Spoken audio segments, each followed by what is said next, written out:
Hello, Devlin Bishop here with you, and welcome to my weekly pirate radio show. Thank you for taking the time out of your life for pressing play or pressing download or pressing watch on YouTube or however you watch us. It means a lot to me that you have. And I always meet up with people who I didn't even know, looked at my Facebook, let alone listen to my show. But and then I'll meet them in the street and they'll actually mention a segment and it'll just blow me away. I'm going to talk about some things as always, and the first segment I want to talk about something I'm really excited about, and hopefully some people are excited about it too, because they keep telling me or asking me, when are you getting back on stage? Now, I haven't been on stage since last year. The last show I was in was How We First Met, a Valentine's Day show that I've done for several years in a row. It's a wonderful show and always has a wonderful cast. And I, as of the last couple of years, have actually been the host of that show. And it's a great show. Basically, it's a real feel-good show. I'm very happy about it. We always do it around Valentine's Day. And it's basically a show that is it's kind of almost like a reality show mixed with improv comedy. And this is a show we put on at the Staircase Theater. I should give some plugs to the Staircase Theater. And we're going to be doing another set of them. I believe we're doing it Saturday the 13th of February. And the 14th of February, actual Valentine's Day, I think we're doing nighttime shows. And it's a show it's wonderful. People come in and we give them questionnaires, and basically what they do is they fill out the questionnaires, and then backstage we go through them and try to find 3 couples that we want to bring up on stage and interview, and basically that's my job. I'm the host and interviewer. I interview them, and when I see a moment that seems like it might make for some good improv, I turn it over to my very talented cast. I'm not sure everybody who's committed to the show, or I'd be raving about them, but if it's the people I normally work with, I've been great hands, and you are in great hands, because they're just a fabulous bunch. Look on my Facebook for promotion for it. But I do know it's going to be good. But anyhow, I did this show last year, and I've done it for several years. And last year was rough, but we got through it. We just did one show, and it was a great show, but I was very stressed through it because I was going through a lot of difficult times. I think a lot of people worried, but one thing that I always know is that once I'm on stage, I'm totally out of my element. I'm like totally in the zone. I'm in the spotlight. I'm there 100% for my audience and 100% for my cast. And even though there were times that it looked like I was falling apart backstage, I held my stuff together and we put on a really good show, as we do every year. I canceled my Devlin monologues last year. I had done it for like 4 times in a row, and this was going to be number 5. But just with everything going on with my mind and everything last year, I couldn't do it. So the Devlin monologues was out, and I was offered a couple of other improv shows that the Staircase put on, and I turned them down. One, because of, work commitment. It's very hard to get things going.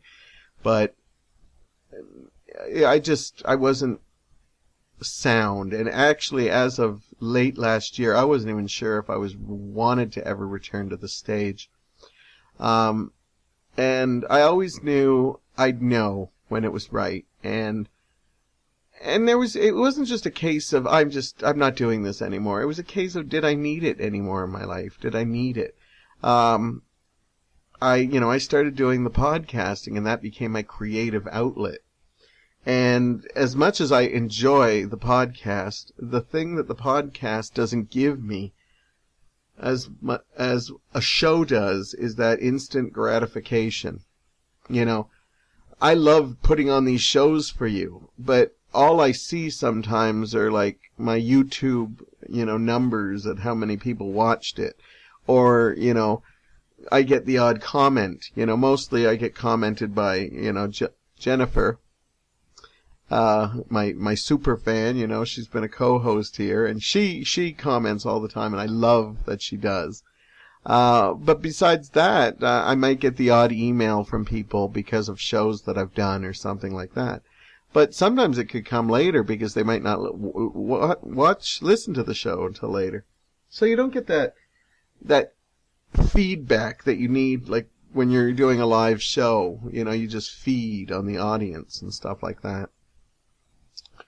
So when it came around to the end of the year, I thought of some of the things I needed to change, and one of the things was I had to decide whether I wanted to return to the stage or not. And because I knew How We First Met was coming up, and I knew I was either going to be asked or something. And so when the new year came, I decided to send emails out and just say right off the bat, if you need me, let's do this. Let's do it again. And they were, Colette Kendall, who usually produces the show, she was all for it and said, yeah, we're definitely going to do it again. You need to get moving on it. And, as soon as I mentioned it, she was out there, finding out who was available, when we can do it, stuff like that. And this time I've worked around my work schedule. And actually, this is the first time I'm actually taking time off, telling them I'm not available here for the next couple of weeks, because I really feel it's time. And I think it's kind of funny that my last time was How We First Met, but I already can tell it's different because I'm not in that I'm losing it. I'm in a great zone right now, who's just anxious to step back out on that stage again. And what a wonderful show it is. I'm telling you. If you've seen improv shows, they can be goofy, zany, raunchy, weird. But How We First Met is one that's totally grounded, because we do the scenes, we try to make them funny, but we don't try to make them insulting or anything. This is supposed to be a tribute to the couple that, were nice enough to volunteer their information. And a lot of them come to the show not even expecting to come up on stage. But the reaction we get, like, we actually literally get emails, and Colette's always wonderful of sending them to us, or that.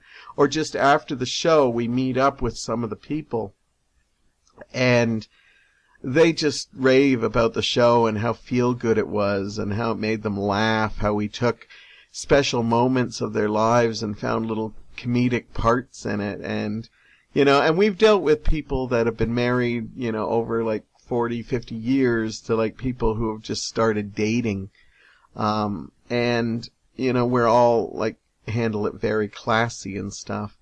And I just think this is going to be a great show to get back on stage. Now, I don't know what's going to happen after that.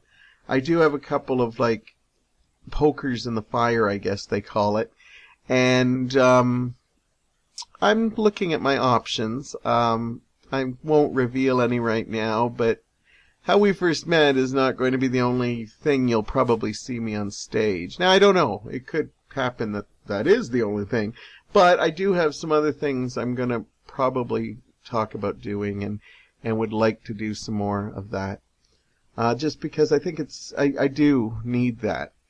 As I said, as much as I love the podcast, I need sometimes that instant feedback. I should see if I can like clear out a couple of chairs and have a live studio audience for this.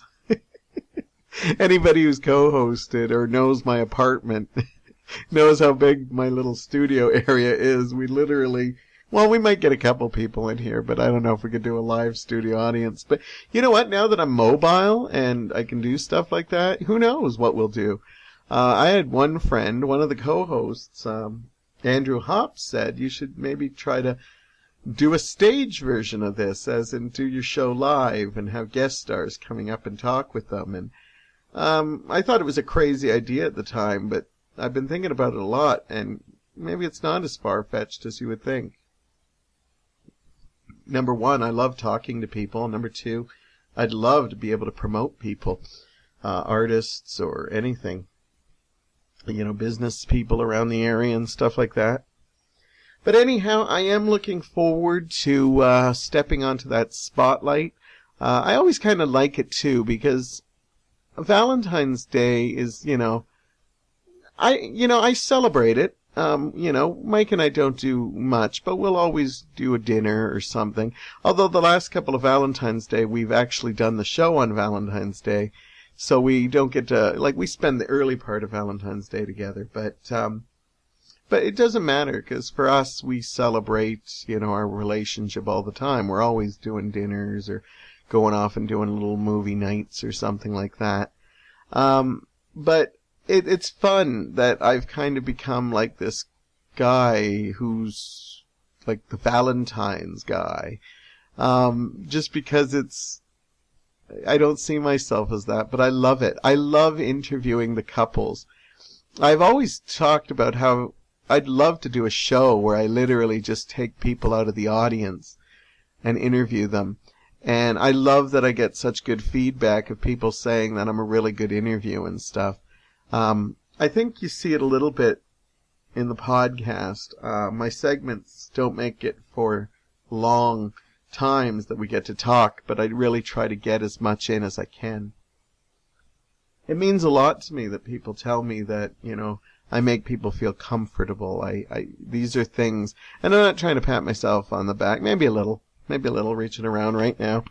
But I love that people use things like they make you feel comfortable. You just feel like you're talking with a friend. You don't feel like it's an interview where that, and because I'm genuinely interested. And when we get those couples on to the couch, we usually have it beautifully set up where it always looks like my living room. And when we have the couples, I just love hearing the stories. And I can be cynical about love, but when it comes to that show, that cynicism goes away. And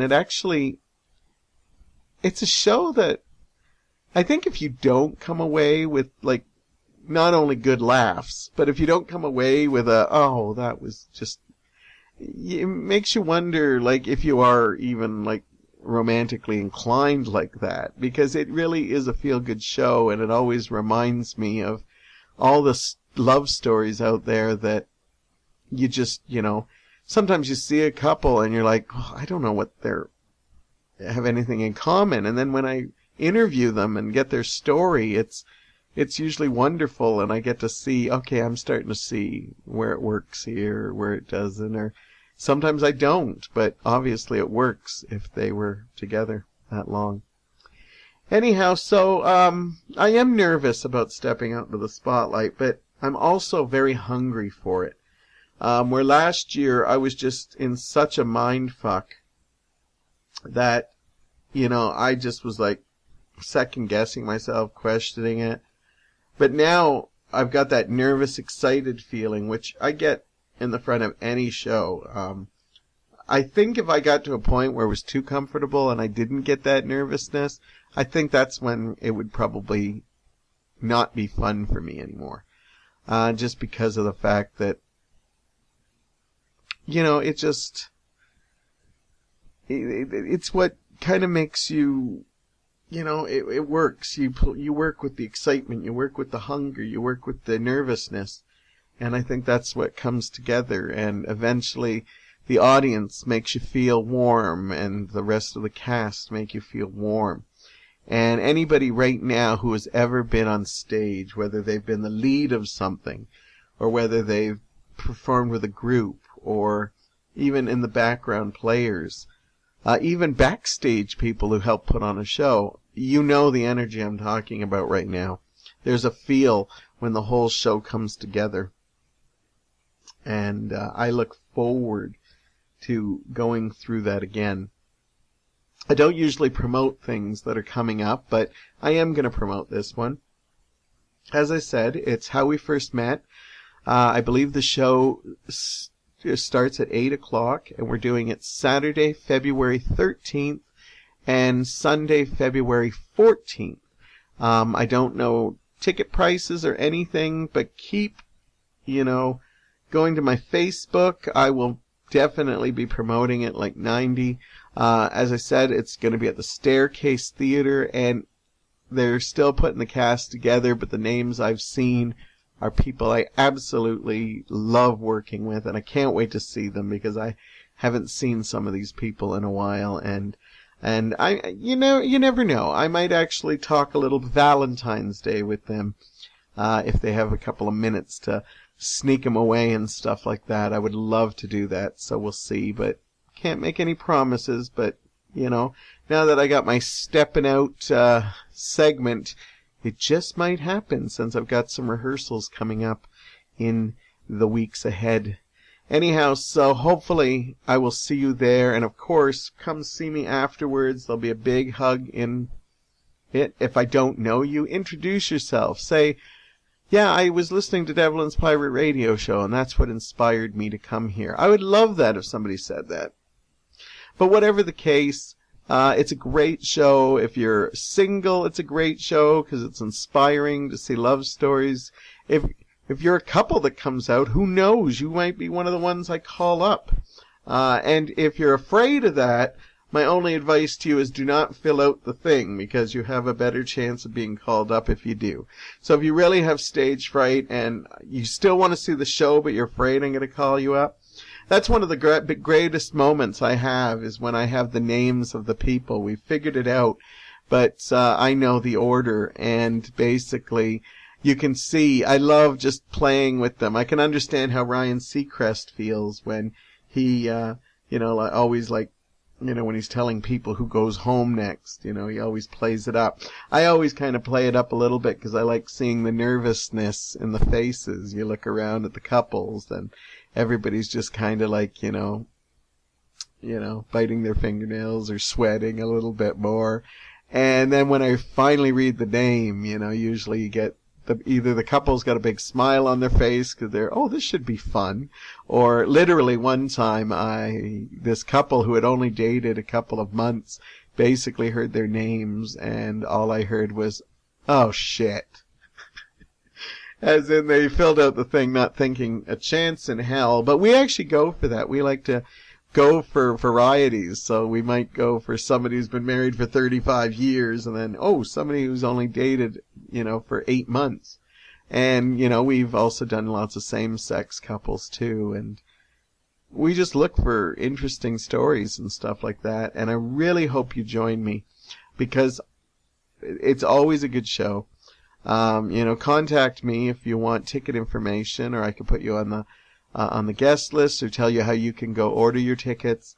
I'd love to see you there because I also love looking into an audience and seeing, people I know, smiling faces, and So it's a great show. Come see the show and come support, a man who hasn't been on the stage in about a year, who's really looking forward to his return. And with that, we'll leave it there. And I'm going to try something a little different in the next segment. And different doesn't always have to mean scary, but you might be a little bit scared in the next segment, but that's coming up. Hello, Devlin back with you here on my pirate radio show, and I am back with, I don't know if this is going to be a new segment or not, but I thought I wanted to get out of the studio, and since Corda, got me this little personal recorder that I can basically just record what I want, I decided to try to record a segment just elsewhere in the apartment.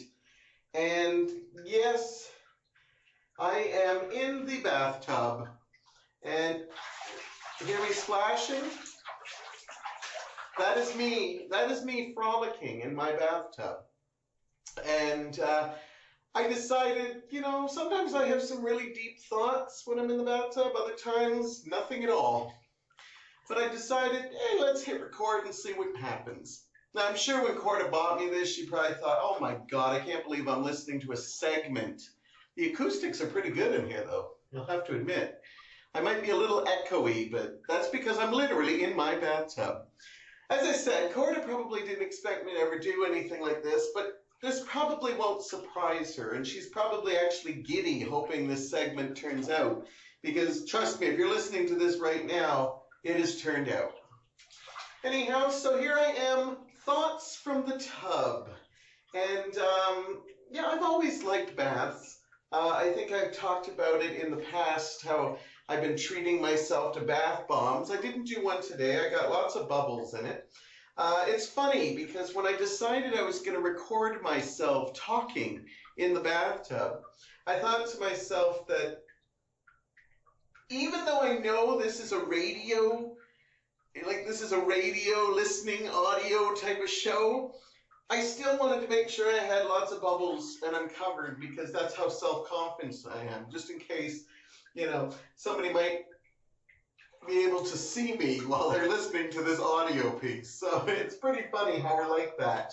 And when I'm in the bathtub, I sometimes rub my face with water, and I'm going to remember that doesn't make good radio. And anyhow, yeah, so here I am. And before I try to relax and just record naturally, I am talking louder than I normally am. Though I won't lie, Mike has probably heard me talk in the bathtub quite a few times. Mostly I'm singing, because I usually bring music in here. But I do tend to talk, and thank you to anybody right now who is listening to this who's trying to envision me naked in the bathtub. I don't hold it against you if you're not, but if there are some of you, you don't have to tell me or anything. I just will, I'm happy there is somebody out there who's actually thinking, boy, I bet he looks really hot with all those bubbles. And I do look particularly hot, I have to say. This is really weird because I'm not used to talking this loud in the bathtub. But anyhow, here I am. Anyhow, I'm feeling really weird because I haven't dunked my head down yet. And I like to be totally wet. So hold on, just give me a break and I promise you some thoughts are coming. This isn't just a vanity project. I gotta just dunk my head. So give me a second here. Oh yeah. That's good. That's good. Okay. I can't believe I'm doing this.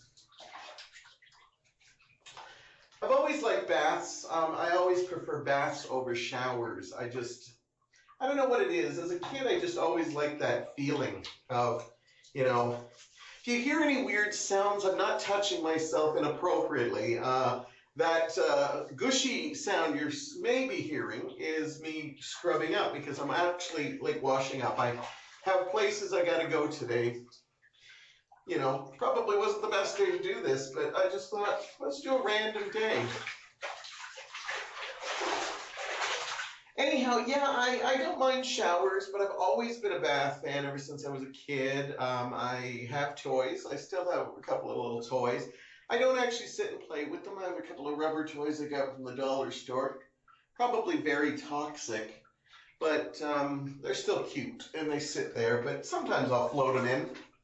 I also do, I think I mentioned in the past, I have this thing that you can put in the water that lights up and changes color. It's like having a party in your bathtub. Now, usually when I'm in the bath, I like to relax, but sometimes I like to party and put some nice dance music on and just frolic like you've never frolicked before. Even when I got my first apartment, my first apartment was actually over the house that my parents rented. They had an apartment and they had so much trouble finding people. I asked the landlord, would it be all right if I rented it? And they were so relieved to have me come in there. But the bathtub was so small. But I still would take baths, even though I was pretty much cross-legged in it all the time. And it wasn't as luxurious. Like now I can at least stretch out. I don't have a huge bathtub. If you're nice, maybe I'll get Mike to take a picture and make sure my bubbles are all in order, of course, first, because we don't want to, I put that this is an adult show, but yeah, I got to start getting paid if I'm doing nudity on the radio. Even for you visualizing people out there.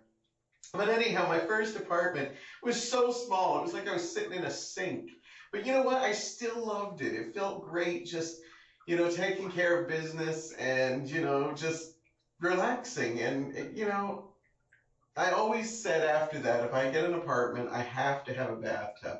I fear that one day when I'm old, you always see those commercials of the old people that need the handles, or those, those bathtubs that you can open the door and then you basically close. I have some friends who have one of that, where you basically have to sit in there for 20 minutes and it's like a little mini hot tub, but it's for therapeutic reasons. They've always told me I could use it, but I always would feel weird, like if we're all sitting there, having a good time, and suddenly I'm just like, what, I'm going to go grab a bath. Is that okay? Like, I think it's nice that they said, oh, you should try it out sometime. And these people, these are Corda's parents. The Wakefords are just wonderful people. So when they say, you should try it out sometime, I know they mean it. But again, it's just really weird. The one day it would be funny if I was at one of their parties. They had a get-together, family get-together, and I just excused myself. I'll be gone for about an hour. I'm going to go take a shower, bath, in their therapeutic bath. But, yeah, I always fear that one day I'll be old and I'll have trouble. Because, a couple times when I'm in the shower, I've slipped a little. And it makes me think, oh, my God, what if I can't get into the bathtub sometimes and I have to just take showers, or worse, sponge baths. I don't know what it is about me. I think it has something to do with things that happened to me in my past, but I always feel dirty. Yeah, I do. I bathe. If I could, and I used to when I was younger, I bathed like twice a day. I have now got it down to once a day. But I have, in honesty, have bathed a couple times a day before.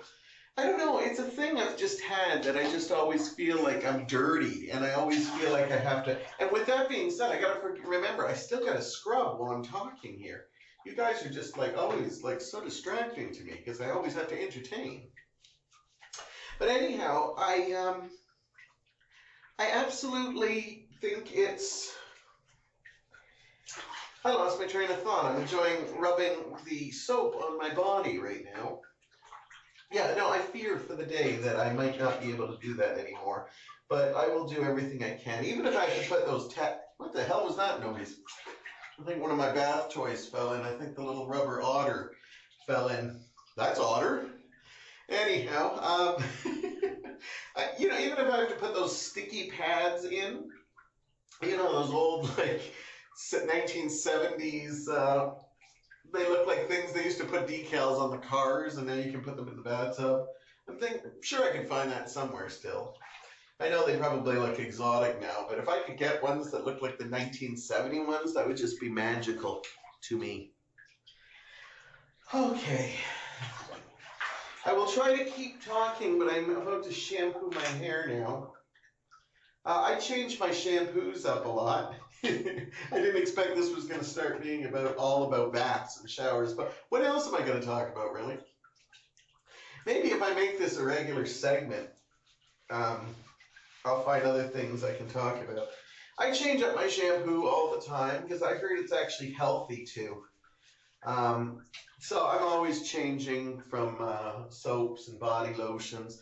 I find I use body scrubs now more than I do actual soap. Soap I use for the bathroom sink, but I actually kind of like just, the squirt lotion. I just like saying squirt lotion. And I've just put the shampoo in. I'm tingling right now. My hair, not the rest of my body.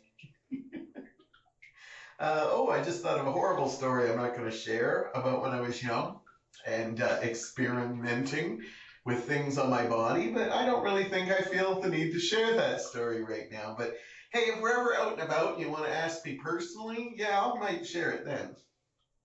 But we're going to keep it clean because I am having thoughts from the tub. I tend to have my deep thoughts. When I used to role play more regularly than I did, my friends used to laugh because if I ever was stuck as games master, to think of a storyline or a plot twist, I tend to just go to the bathroom for a couple minutes and then come back with something brilliant. I don't really have to do that anymore. I think I've just become a natural, good storyteller now. But, you know, this is a nice place to relax and stuff and get your thoughts together. I like to pamper myself a little.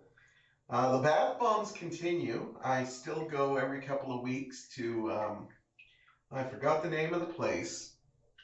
Burlap and Twine on James Street. Still recommend it. You can buy bath bombs at the dollar store or other places, but these are handmade, and I've tried some of the cheaper ones and they just don't do it for me. So, yeah, tell them Devlin sent you. I don't think I'll get a free bath bomb or something, but hey, you never know. Weirder things have happened. And I still do the bath bombs at least once a week. I was starting to do it on Sundays, but Sundays become our putting this show together day, and sometimes I don't have time because I'm working or I just don't feel like it. So now I just do it whenever I have some time, and it feels great. And I usually put a lot of soap and shampoo, but on the bath bomb days I don't, because I like that natural feel. I just cleanse myself and then just, I'll shower or bath the next day and I'll catch up on it. Okay. This has become my personal, talk about things I do in the bathtub. But I was hoping I was going to get deeper thoughts, but it doesn't seem to be happening right now. I'm just still can't believe I'm recording this. But hey, this is what this personal recorder's for. I have some ideas of where I want to take it, and I'm hoping people will be really okay for me to tape conversations and stuff. I'm really looking forward. I'm excited about a lot of things coming up in my life, and after the year I had, it's nice to actually have positive, looking towards the future. And no matter what happens, I'm going to stay clean. But right now I got to wash the shampoo out of my hair because the tingling is stuck. And it's time to just get it out. So I will attempt to talk while water is streaming. I'm just going to throw water over my head. So sometimes I'll just dunk my head. Thank you for anybody who's visualizing bathing with me. I know that's kind of a romantic thing to do. I have honestly said, I've been in hot tubs with people, but I've never bathed with anybody. I am a bigger guy, and I just can't imagine bathing with somebody. I think I can get the excitement of it. I think the shower makes a lot more sense. I can't remember if I've actually done in the shower. I don't think I have. I'm very old-fashioned. I'm sure in my imagination I did it many times, but I just sometimes picture, maybe one day having a romantic evening with Mike and I, and, getting the rose petals out and, getting ready to have a nice romantic bath together. And honestly, all I can imagine is Mike and I just going into an array of giggle fits, because I'm a bigger guy. Mike's a little bit bigger, but he's actually small too. But just the logistics of us trying to put legs where legs should be and arms where arms, even just us romantically sitting together in the bathtub is absolutely, absolutely ridiculous. Yeah, just because of the fact that it's, I can't even imagine it. It would just be ridiculous. We might not be able to get out, and then how do we get out? We'd have to wait till somebody comes checks on us, and that would probably be like Heather.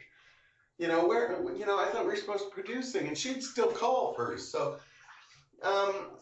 yeah, I don't think it would be very romantic at all. And I think if Mike's listening to this, he's probably having a good laugh too, imagining it. It would just be all sorts of funny. And, yeah. So, yeah, that's the way it is. All right, I think I'm almost done here. I need to towel off. I'm deciding whether I should towel off in front of you and continue my thoughts or just leave it the way this is. I think I'm going to just towel off. So I'm going to get out. Yeah, I can get out on my own. And, no need for any braces yet. And thank God I haven't slipped. It'd be horrible if I slipped right now, banged my head on the tub, and this was my last recording. Sorry. Sorry, towel in my face. Yeah, I think of stuff like that. I constantly am thinking about, if I'm doing something and then think, oh my God, what if I died right now? What would the headlines read? Local celebrity slips, hits his head on the towel, finally gets more than 17 viewers. That's for me. Hey, this feels nice. I'm toweling in areas you shouldn't be thinking about right now. Anyhow, I don't know if I did express many deep thoughts in this recording, but I hope you had fun anyhow with it. I certainly had fun. Whether this becomes a regular segment or not, I don't know, but it was fun just experimenting. You should always experiment. That's what I'm telling all you youngins out there. Experiment. And whatever that means to you. But don't do drugs. Drugs suck no matter what they are. Anyhow, we're going to wrap up this thing. I thank you for putting up with my lunacy and stuff, but I had a lot of fun doing it, and it was nice not bathing alone, because, as I said, the unlikelihood of me bathing with anybody anytime soon is unlikely, so this was the closest we have. So thank you for sharing my tub with me, and I'll be back to the studio in my next set, I promise. Welcome back, and we're here with the final segment of the show. I'm all dried off, squeaky clean, and I have got, clothes on again. So now, after doing some experimenting, I am back for another go-round and my final segment on this episode. Honestly, I don't know what gets into me. But anyhow, there are worse things I guess I could have been doing while doing a podcast segment. One thing I love about Facebook and the internet and stuff is you come across things that you don't think about for, that it's just something you put in the back burner for a bit. And recently, somebody posted in a site that I go to that basically is pop culture of the 60s, 70s, and 80s. And, 3, decades I'm fond of and was brought up in. Although the 60s, probably not so much. But anyhow, I still love all that retro stuff and nostalgia. And one day, a couple of weeks ago, they posted a thing about how you could get little, 11-minute films. And this was an ad for the original Star Wars film, A New Hope. And when it first came out, if you had a film projector, you could buy basically 11 minutes of the movie, and they'd just splice it together. And sometimes they'd splice it together, and it really wouldn't even tell a story.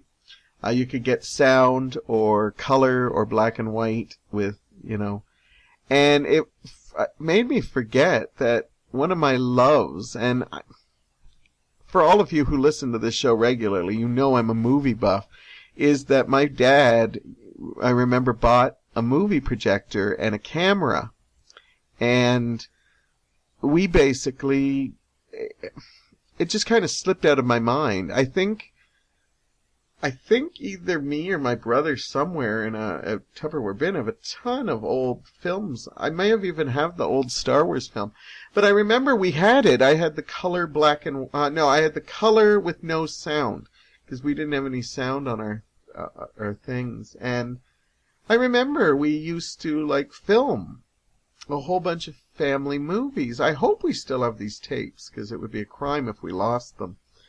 And then we'd buy these things, or you could go to the library and rent films. And Saturday nights, I'd sometimes go there, and you could, get just little odd, everything from cartoons to Keystone Cops shorts, maybe some Laurel and Hardy, some Abbott and Costello. And we would basically put up the screen and, we would play movies, and it would just be basically almost like an early version of Mystery Science Theater 3000, because there was no sound. All you'd hear is that beautiful projector noise that I used to love when, you'd hear the reel taking onto the machine that was going through, and you'd hear just that. I'm probably not giving it justice here, but I used to love that sound. It drove me crazy. But I remember, Saturday nights, my dad, during, groceries, we'd stop off at the library and I'd be excited. Or they'd have some classic movies like Superman the movie, or, maybe old clips of, Creature of the Black Lagoon and stuff. And then I'd have some of the kids from the neighborhood come over and we would watch these movies and, have chips and pop and, no, not pop at our house, but Kool-Aid. And we would just have a movie night. I've been doing movie nights all my life. I still do them. I just remember loving them. Even watching old cartoons, black and white, like, Betty Boop or Felix the Cat or Popeye or something. Just absolutely phenomenal times. And I love that this old retro ad reminded me of this, and I decided I wanted to talk about this. Because this is something I didn't think about for the long time. I've talked about the drive and how much I love the movies, but I forgot that some of my early film love was from these silent color films or black and white films that we used to watch. And of course, we filmed our own home movies. And as I said, we always talked about converting them into like DVD and, even VHS, but I don't think we ever did. So hopefully we can find a place, and hopefully we can find these home movies because there's some wonderful memories on them. I remember even my friend Wayne Poirier and I, we actually did a stop motion film. We actually recreated A New Hope using my Star Wars figures. And because when we made it, we did literally the, take a shot, set up the action figure, take another shot, and we did not know that you were actually supposed to take 2 shots of each. So when we actually watched it and got the film processed, it was funny as hell because everything just moved along. I think the longest sequence was Luke getting into his X-Wing fighter before he blew up the thing. But we had so much fun, and my friend Wayne, who is doing very well for himself, he brings it up a lot, and one day it would be great to see that again, because we worked so hard on it, and it was just a magical time. And these home movies just remind me of so many things. I remember my dad would, there's so many great stories. They just fill in my head. Where do I start? I remember, as I said, when we'd get new ones developed, because you'd film them and then you'd bring them to the Kodak thing, and then you'd get the movies, and then we'd be anxious to see them. And the film one we had, literally the tapes only had 3 minutes worth of stuff. So, you'd constantly be checking them out and stuff. But I remember, we were at a public pool once, and you could see my dad filming, and every time a girl in a bikini would go by, you'd just see the camera. There's my loving family, there's my loving family, and then all of a sudden, oh, who's that? Who's that? And the camera would literally pan over. And I remember my mother would always see that one, and it was just like, in her thick German accent. Anyhow, but I remember also I like to be creative too, and sometimes I would save up and get a film where my parents would let me use one of the films, and I'd always do these avant-garde films. Andy Warhol would be proud, because I remember I'd do quick editing. I remember I had this, my brother was jumping through a sprinkler. Back in the day when on a hot summer day you didn't care what you looked like jumping through a sprinkler. This is the 70s, 80s, big time. But anyhow, it was just one of those rotating sprinklers that just go back and forth. And I remember just cutting it at weird times. So there were moments when my brother would be jumping up in the air, and then he would literally be, flying back the other way in the other hair. And it was not planned. I just kept cutting it. And it started looking almost like a badly cut Benny Hill when he did those bad movies. And then you just see a a statue or something that my, like a little knick-knack that my mother had, a close-up of it. And I even did like sideways. I did all this stuff. And I remember I was just like this really avant-garde filmmaker. And, it never led to me directing or anything, but it really showed that I did still have a creative side. I remember one of the last times we ever watched it, we actually decided that we had a lot of people over, and I'm jumping ahead of myself. Let me tell another story before I get to that one. I also remember another time, I believe it was my brother Paul's graduation from high school party. I could be wrong. But anyhow, it started off in our house, and in late afternoon it got so hot, everybody started getting into our little pool. Now, we had one of those above ground pools that it was plastic, and you could actually get a lot of people in it, but and we were very popular in the neighborhood because we were one of the few people who actually had it. I want to talk about that. Maybe in the summer I'll talk more about that, because it actually blows me away when I think of the fact that my parents actually bought us a pool all the time. It's just very out of character for them. But anyhow, that's not the point right now. We'll talk about that later. But anyhow, I remember the one time, and this is one of the few times my mother even put on a bikini and went out in the pool. She never would. Anyhow, so while we were all in there were a lot of big people in the pool. When I mean like big. Now, I was a little boy, but I was husky.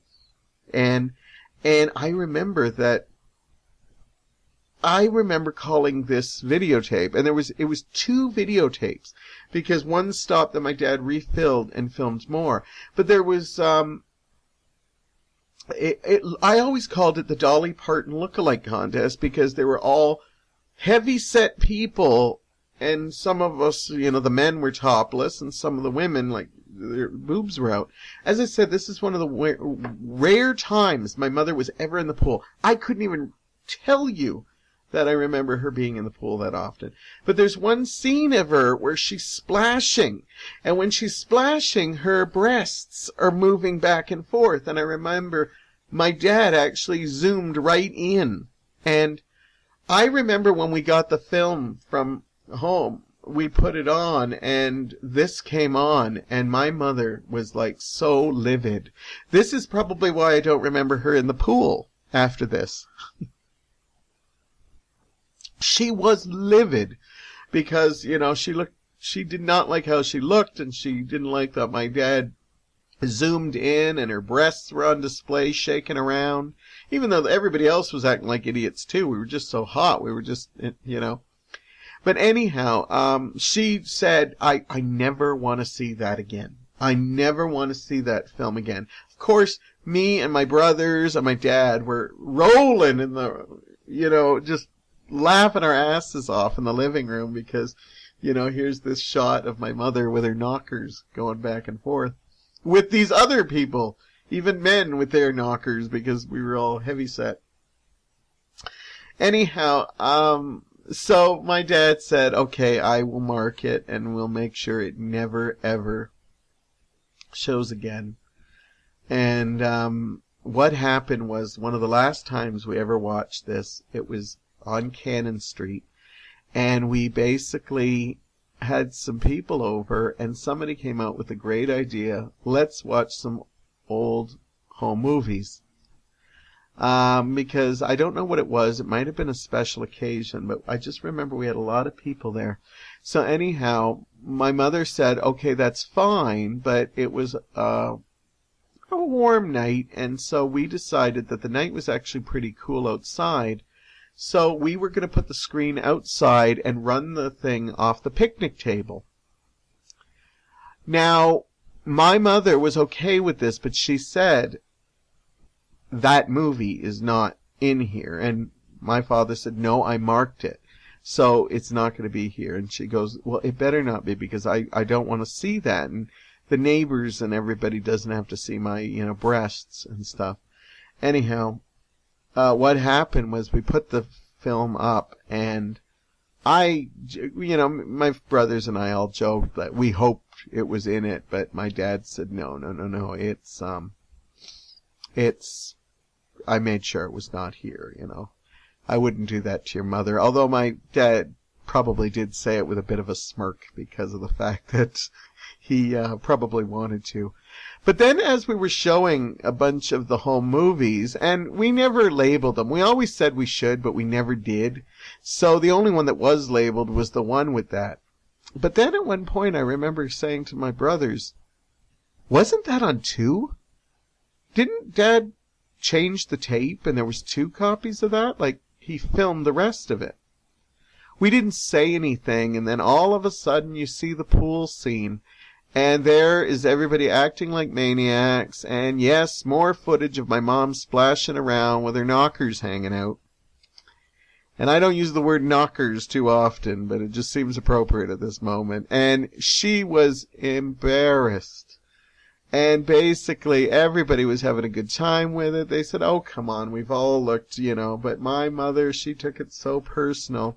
And then I, being the little scamp that I was, had to go and make things worse because I was going to get a drink for some of my friends, and I went behind the film and noticed that the movie screen had the reverse image on the back. So not only did the people in our yard see it, but it was available for everybody else in the yard, and I had to make sure my mother knew that. And so my mother just, I don't know if that was the end of our home movie days, but it was a remarkable night, and I just love it.